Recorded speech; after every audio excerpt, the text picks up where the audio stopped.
আসসালামু আলাইকুম গাইজ। আপনারা আজকে দেখাতে এনেছি 3 নম্বর টার্মিনাল।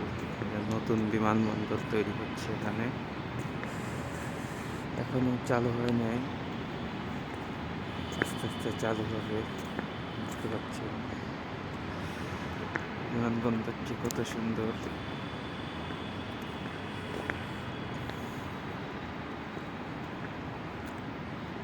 কিছু বন্ধ থাকায় আপনাদেরকে তেমন ভালোভাবে দেখাতে পারছি না।